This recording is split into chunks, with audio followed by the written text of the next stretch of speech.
katakanlah kalau dipilih pada masa itu pun termasuk juga. Mana tak boleh sewenang-wenang kita, tak boleh. Bahkan bagi orang yang mengatakan hak masyarakat, mana kena dapatlah anak tu seboleh-bolehnya. Sebab Nabi SAW kata tak ada mana tu. Sebab hak mana nak jadi dia jadi juga, hak mana tidak nak jadi, tidak melakukan azal tu pun tak jadi. Tak jadi. Kemudian sudah disebut dah juga, iaitu ada orang yang tak saya anak ni kerana takut, macam-macam lah sebabnya, tak saya anak. Jadi pada dasarnya Islam memang nak kepada anak, dan nak anak tu pula ramai. Itu pada dasarnya. Sebab apa? Nabi SAW suruh kalau menikah, dia suruh cari perempuan hak kira-kiranya boleh melahirkan ramai anak. Tazawwajul waludal wadud. Carilah perempuan yang al-walud, yang banyak beranak, al-wadud, yang penyayang. Cari. Lepas tu kita nak cari lagu mana? Bini kita tu mana kita tahu lagi anak ramai atau tidak? Salah satu caranya iaitu orang zaman dulu lah, zaman sekarang dia pun boleh jadi panduan juga, iaitu tengok kepada keluarga dia tu lah, adik-adik dia, mak dia, keturunan dia tu, jenis ramai anak ke tidak. Kira-kiranya kalau ramai, waktu pun jenis benih subur lah kira-kiranya. Ataupun kalau ada cara-cara yang lain, banyak lagi cara-cara yang lain, mungkin dengan kemajuan ilmu manusia boleh diketahui.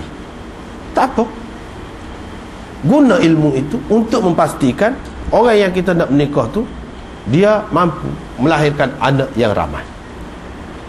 Satu. Yang kedua, iaitu yang sihat. Apabila sihat, ada kemungkinan boleh melahirkan anak ramai. Apabila sihat. Kalau sakit, walaupun keturunan dia tu jenis ramai anak pun, seorang dia, dua, lepas pada tu tak boleh lah. Jadi maksudnya itu, maksud Nabi SAW kata kahwinilah perempuan yang boleh melahirkan anak yang ramai itu, cari yang sihat. Sebab apa dia nak anak yang ramai itu? Fa inni mubahim bikumul umamah yaumal qiyamah. Sesungguhnya aku akan berbangga dengan ramainya bilangan kamu pada hari kiamat nanti. Nabi suka pengikut dia ni ramai. Itu pada dasarnya. Atas dasar hadis tu, maka elok kalau boleh lah, kalau boleh beranak ramai. Tetapi itu sebab tu kita kata pada dasarnya Islam tidak nak ramai semata-mata secara mutlak, ramai saja, tak sah lagu tu. Sebab itulah timbul masalah ghil ini.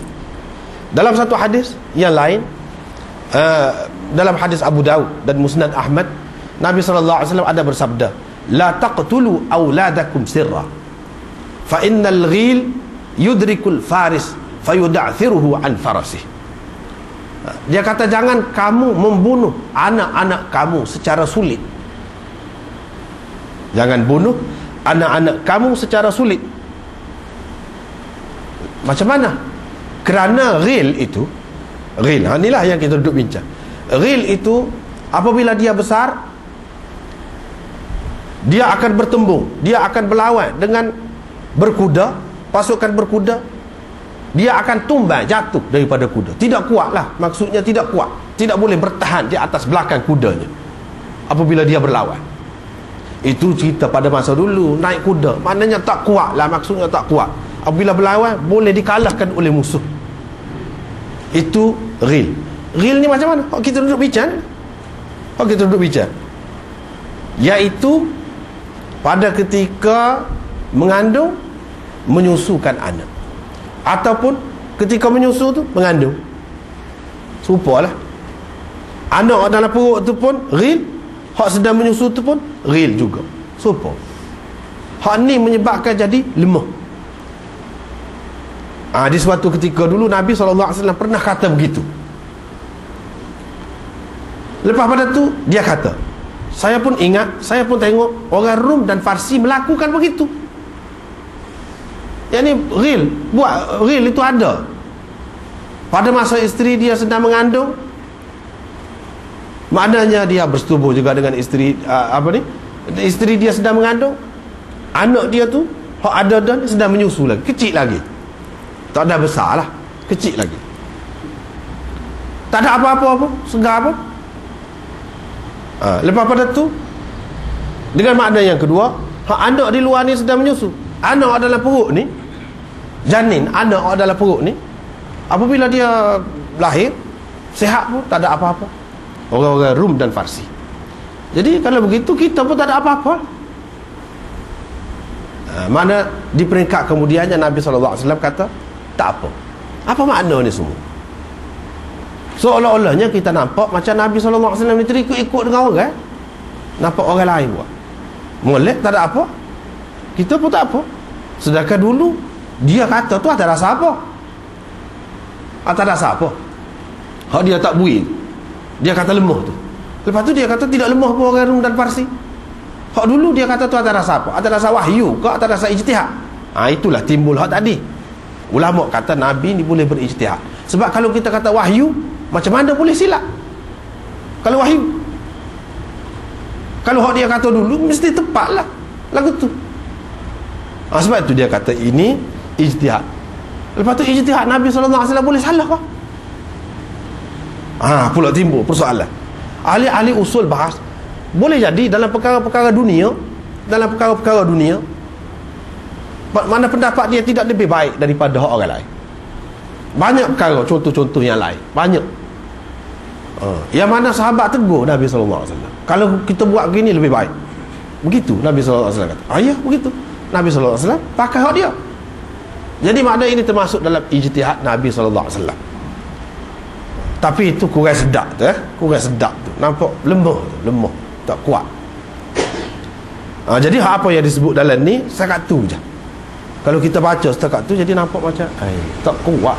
Sesoalan Nabi SAW ni terikut-ikut dengan cara orang lain lah. Terikut maknanya dengan orang-orang yang maju. Gitu. Dia sendiri tu tak ada pendirian sendiri. Nanti tengok orang, bukan menemukan sesuatu yang baru ke apa, tak ada. Sesoalannya nampak begitu. Jadi apa jawapannya? Sebenarnya begini. Saat ni kita sudah bacanya sebahagian. Dia cerita orang Arab ni, anggapan dia, maknanya sesuatu yang sudah jadi adat ataupun pegangan orang ramai ni payah juga nak buat. Jadi orang Arab ni menganggap memang macam itulah, jadi lemah anak ni. Hak dalam perut dan hak di luar ni lemah. Jadi duduk amal lagu tu. Lepas tu Nabi SAW, apa ya dia ikutlah hak tu hak Arab tu, kalau hak tu tak betul. Jawapannya yang paling baik, iaitu padanannya, iaitu Nabi SAW kata begini dalam suasana Arab yang tak berapa cukup makan dah. Dalam keadaan tu ya. Jadi makna hadis hak dulu ni tak betul juga. Tidak kata sudah mansuh ke hak tu silap ijtihad dia ke, tak timbul hak tu. Ini bergantung kepada keadaan orang masing-masing, bergantung kepada keadaan masyarakat.